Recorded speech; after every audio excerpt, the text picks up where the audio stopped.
One. All right, what's going on, everybody? Coach Willis here from Willis Performance Training, and I'm here with a very special guest, my older bro, Jeffrey JK Willis. Welcome, man. What's up? What's up, dog?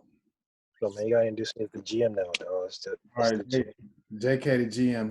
He knows a lot of stuff that people don't know. He's got the inside scoop on a lot of things. That's the man. He's a man with a plan.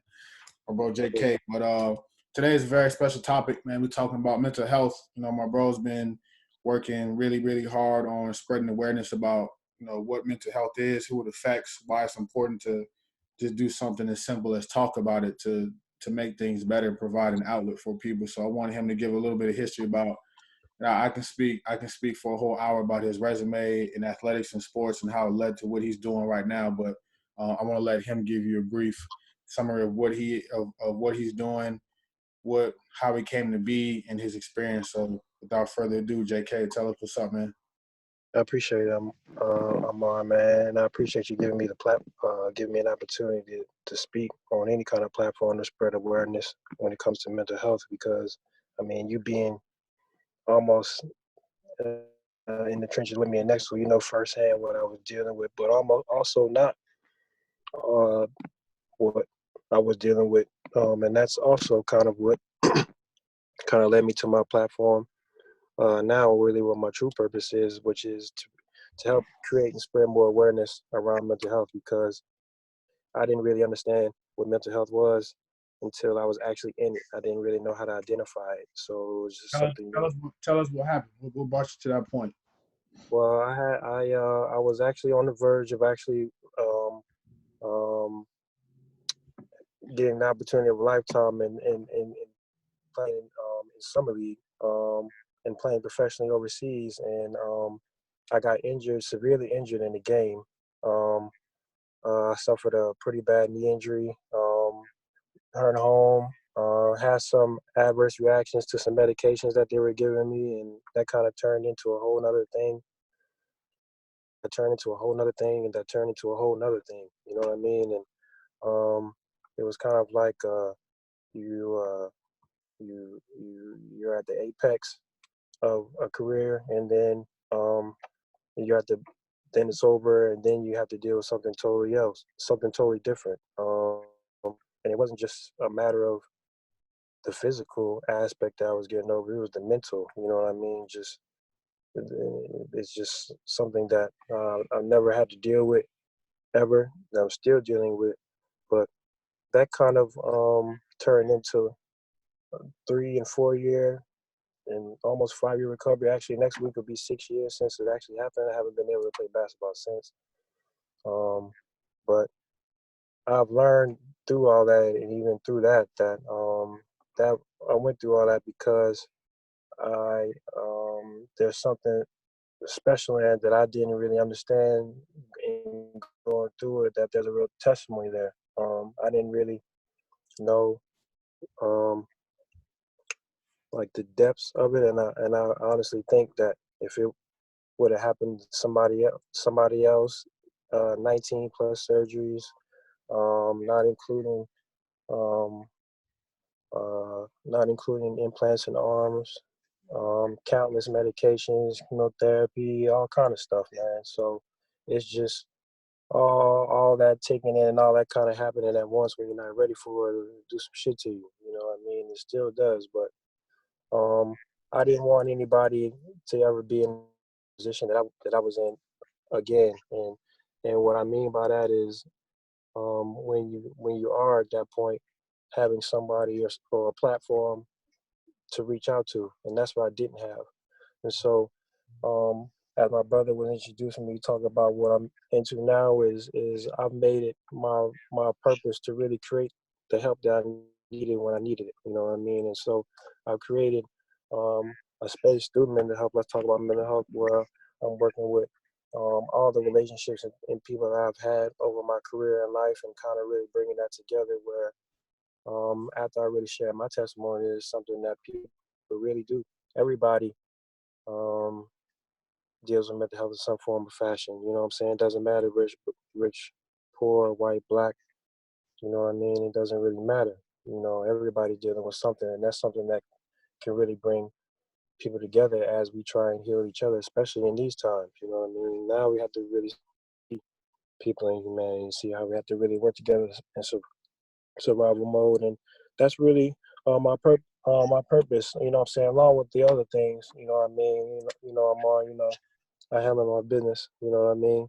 And I make things happen. That's why I call me the GM. But the thing that you're going to be seeing from me, everything that's going to be created from that is it comes from this, because it comes from a genuine place where I absolutely want to create the help that I needed, and partnering with United Way, a nonprofit organization, is mine, which I am establishing and traveling to different entities and getting into communities, into the schools, and making sure that these young people and people of color, athletes, all, you know what I'm saying, and genders, you know what I'm saying, especially us, you know what I'm saying, in the African American community, we have a place where people can be vulnerable and not be judged and get the help that they need and kind of heal each other, because we have to see um, that, you know what I'm saying, if you see it yourself, you know what I'm saying, something you struggle with, it's a lot easier than it is to go and talk to somebody, for me, you know what I'm saying, like the locker room. So that's really what I'm on, you know what I'm saying, that's really what the mission is. You know what I'm saying? Let's talk about mental health. You know what I mean? That's what the GM is. You When know you what I talk mean? when we talk about mental health, the whole movement, it's called Let's Talk About Mental Health. And one of the things that you kind of um, mentioned before is pretty much having an outlet for people who might be going through something, whether you're an athlete or a businessman or you're a parent. Everybody has the issues that they're going through. How does the movement provide a platform for those people to kind of believe, like, what does approaching, or what does utilizing the Let's Talk About Mental Health look like for someone who might not know that they need it? Well, sometimes it's all about creating a space where people can just be heard. Sometimes people just want to be heard and listened to. You know what I mean? Sometimes a lot of people that I've come across in a lot of groups that I go to, they go to a lot of different places, but they don't feel like they're getting listened to, and that's not really giving them help. You know what I mean? And I'm just talking about from my personal experiences. So, and when it comes to these spaces, it's more so about creating a space where not only people can get listened to, but also provide healing and help that they need. 'Cause a lot of people think that um, therapy, a lot of people think that you can only get therapy and things like that through insurance. You know what I'm saying? And I didn't even know that. But there's tons of different organizations that provide mental health awareness hotlines and organizations, different spaces that they can go to that people just don't know about. And it's just like, you know what I mean? You play sports, bro. You know what I'm saying? You know what it's like to be in a locker room and be amongst your teammates and just talk. You know what I'm saying? Just that's the type of environment, you know what I'm saying, that I'm creating, you know what I mean, where people can really just go in and just talk, and people can listen, and that itself, you know what I mean, is healing when you feel like you're being heard. You know what I'm saying? It's not just you, you know what I'm saying, but it's a lot of people going through the same thing. Then the only way you can have that is if you can speak up, and you got to have a platform to speak, you can heard. That's what this is. So a wrap. I mean, I would imagine, everything that you went through. Obviously, I know firsthand encounter how everything went down and what has brought you to. But let's talk. We got, at what point some people might need an outlet but don't realize they need an outlet. It's easier for someone on the outside to see that maybe helping somebody, but at what point, let's say if I'm a 15, 16-year-old athlete and I'm going through this, like what kind of toll, or I guess what I'm trying to ask is, when should somebody in that position, or at what age should they be like, man, this is a lot of pressure that I'm dealing with. Like, how do you reach out to that audience, like that demographic? Like, what age is it? Who is Let's Talk About Mental Health for exactly? Like it's to the demographic is to who can identify with it. You know what I mean? There is no real um there is no real way that you can go to a person. They have to approach you when they're ready. You know what I'm saying? To feel comfortable enough. You have to. The space has to be comfortable enough. For me, I'm just talking about from my personal experience. The I going to a certain person, individual, for me, didn't always help because I didn't feel like they can identify. You know, a kid that's in high school going through sports might be able to identify with me because I was in the same position that he was in. You know what I mean? And I know how to speak from those experiences because I've dealt with it, probably dealt with it before. You know what I mean? When it comes to that, as opposed to going to, you know, there's nothing wrong with Dr. Sanchez with the PhD, you know what I'm saying, with Stanford and everything, but he might not be able to talk to him. Maybe he can get to him. Maybe I can, you know what I mean? Or maybe the other people that speak on the platform can, you know what I mean? So it's more so um, creating a space to where they feel comfortable that they shall. And that's all I can do is share my testimony, which helps me. And you know what I mean? And people identify with that. And that doesn't really, I mean, that's on any demographic. At what point in your whole experience when you were going through what led to what you're doing now, did you realize or have that epitome like, damn, I have to, I need an outlet or something's gonna happen? Like when did it get to the point where you were just like, this is the tipping point? Like if I don't start speaking to somebody, I don't share what's going on with me, then I'm in the dark. When? How did you know?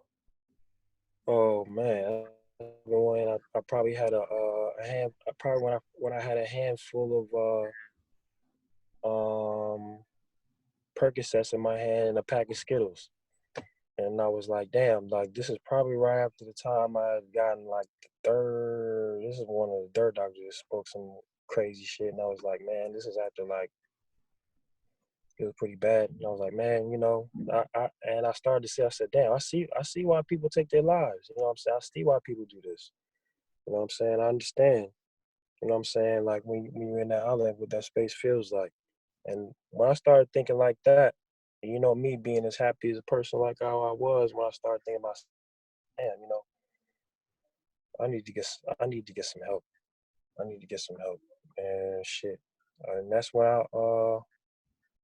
um, and that's when I really did. You know what I'm saying? And once I started doing that, I just started to take, you know what I'm saying, baby steps and try to move the chains instead of, you know, going for the big shot. Cause I mean, it's still a process, bro. This is a daily thing. Every morning is a mission. You know what I'm saying? Ain't no, Well, I mean, the uh, blessing in all of it is one, yeah, you definitely have an experience to share with other people, including myself, which is, always inspired for my whole life. But not, I mean, it's like you're now in the business of helping people. It's a true blessing in itself. But at some point in time when you were doing that, when was that first moment when you were like, I shared my story with someone and this person was like, thanks, JK, like this really helped me. Were you like, this is something I should probably start doing a lot more? When did that uh, moment? probably when I had my first panel with Shamika Holsclaw, Stevie Pettis, my boy TJ, and Mike down here in Atlanta. And when it's impromptu, when I did share for the first time, and still to this day, um, I get texts about things that we're doing, about how grateful that they were. You know what I mean, and how that story helped their kid, what they was dealing with, bullying and suicide. You know what I'm saying? Helping them get the help, helping them find a space. Dog, like I've gotten several messages like that, and it kind of just put everything in perspective. It was like, okay, cool. You know what I'm saying? I can't really do what I want to do anymore. But it did what it was supposed to do. You know what I mean? So now I'm serving another purpose, which is God's purpose. So um, it served basketball served his purpose in his life. Now it's time to serve his, and that's really um, what it really is for me. Because you know I'm not really a big talker. I'm just more of a doer. I'm not really big in all that. But Fact. I'm not. If me sharing my story, testimony is going to help get responses like that, then I'll be uncomfortable for a little while for that. It's cool. You know what I mean? if it's benefiting people, which it is. So I mean, it helps me. It helps me when it helps others. You know what I'm saying? But I rather play far out of the spotlight as possible, man. I just like to create and help. But What you advice know, would you give? There's a certain experience that people who weren't athletes and try to go into the professional ranks will never have. And that experience is pursuing or being a professional athlete and then making that transition. I'm gonna put that shit in quotes, transition into it was um, tough to do. the normal life, which is getting the job, corporate.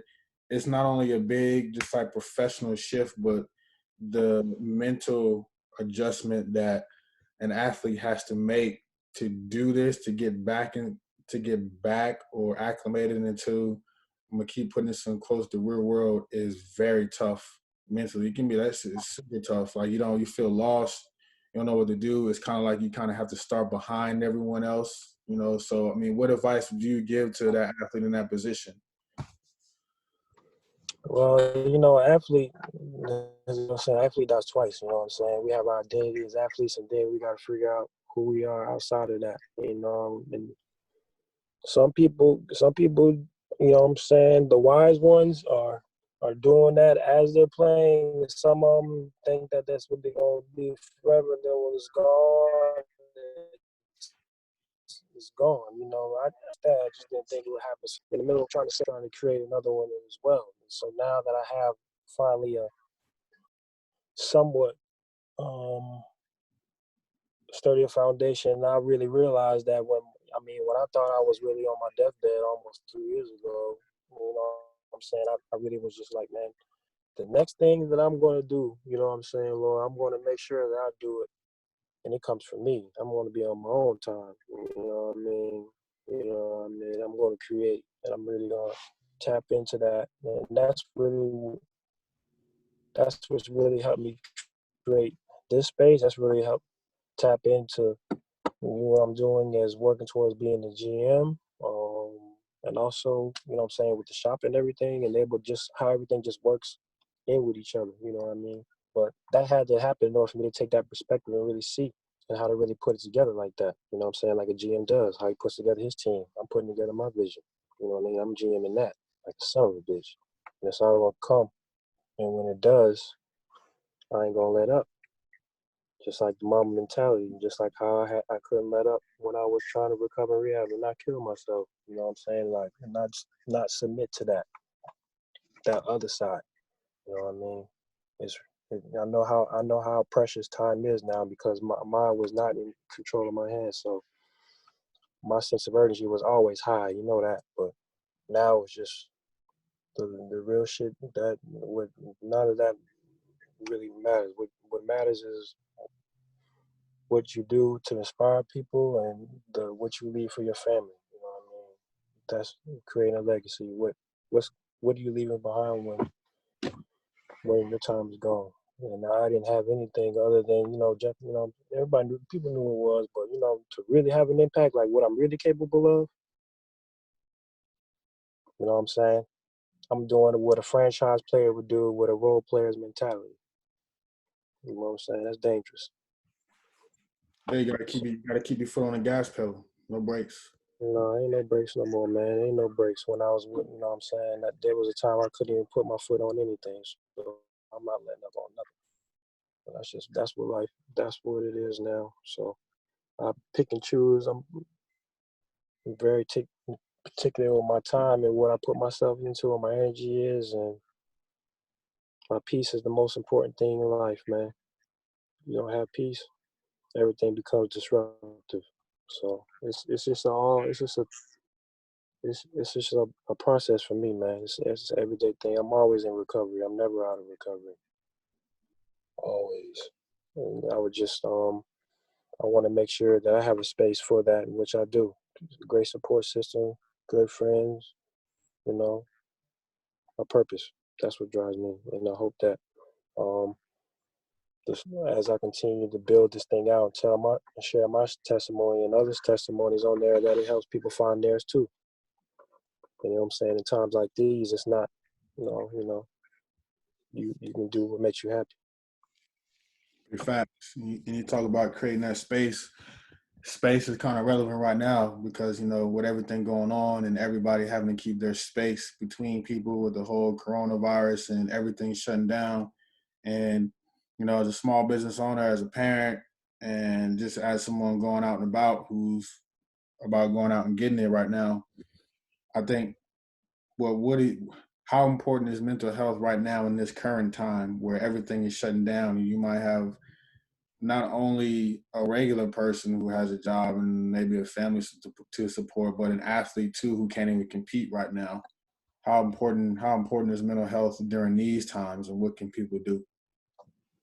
I think mental health is very important in times like right now, but I think it's also a great time for opportunity. You know what I mean? People always seem to be so busy all the time, and now people are are complaining about being um, spending too much time at the house. You know what I mean? I think it's a great time for an opportunity for you to reset and kind of really tap into different things. You know what I mean? And also and kind of really gauge and see what you like, because you actually everything is stopping. Everything's on pause. So you know what I mean? Like you can whatever it is that you were putting on hold, work on it. You know what I mean? Whatever it is that you thought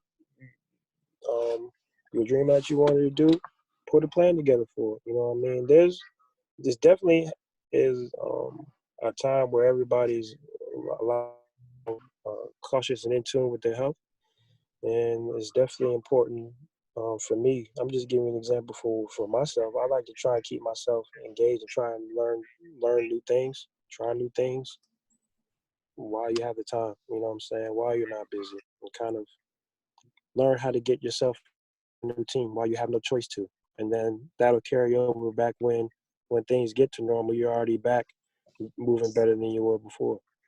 So I mean, So glass, there's still a way to get things done. You know what I mean? You, uh, glass half full, glass half empty. yep. Mine, you know what I'm saying? I always have full and pouring over. Right. So for somebody watching this, for somebody who wanted to know more about the Let's Talk About Mental Health movement, where can they find more info? How can they reach out to you? What steps should they take? For sure, dog. Yeah, you can find me at JK the GM on Instagram. You can follow at Surrender America. You can hit me on there, and we'll be posting a lot. The coronavirus, you know, what I mean, we had my biggest panel that I had coming was set up last week, and that was going to be the next panel. But we're working on getting the content out and everything. We'll be posting that. Um, so just be expecting a lot of that soon. You know what I'm saying? You can get in touch with yourself. You know how to get in touch with me. You know what I'm saying? I'm out there at one or two places Most for now. definitely. What about the hoodie? Plug in the hoodie. Somebody, let's Oh yeah, talk about mental oh health. yeah. Let's talk about mental health hoodies. You know what I'm saying? We still have maybe a few available, but we're working on and shirts too. Hit me up on there at Surrender America or at JK the Gym. You know what I'm saying? Have the embroidery shop. Need to get some work done. You know what I'm saying? Plug that. But we still have a few of these left, maybe in green and blue, at 50 each. And then we have the shirts. We can get some shirts done as well. But we know all the merch and everything is still all you can hit me up. We have some here at the shop. Bad dog, well, I appreciate your time, man. We already know time is money and time is of the essence. So I appreciate you taking a little bit of time out your day to rap a little bro. As you trying to be creative and still reach out to people despite these times, man. But I appreciate your insight and keep doing what you're doing, dog. I love you like crazy and I support you, 100. I got your back on anything. So thanks, dog. All right, you know what I'm saying? I'm proud of you too. I love you, dog, and I appreciate finally not letting me come over and spend time with y'all. But it's cool. I'll see y'all in a couple weeks. Dangerous times, man. It's It's dangerous times. very I understand that. That's my kid too, right? But I love y'all, man. I'll see y'all soon, man. Y'all be safe, man, and y'all order somebody. Y'all get y'all some stuff, man. I'll talk to you soon. All right, Appreciate y'all for tuning in, man. You know what I'm saying? all right. Appreciate y'all. I shoot you over the link. All right, bro. All right.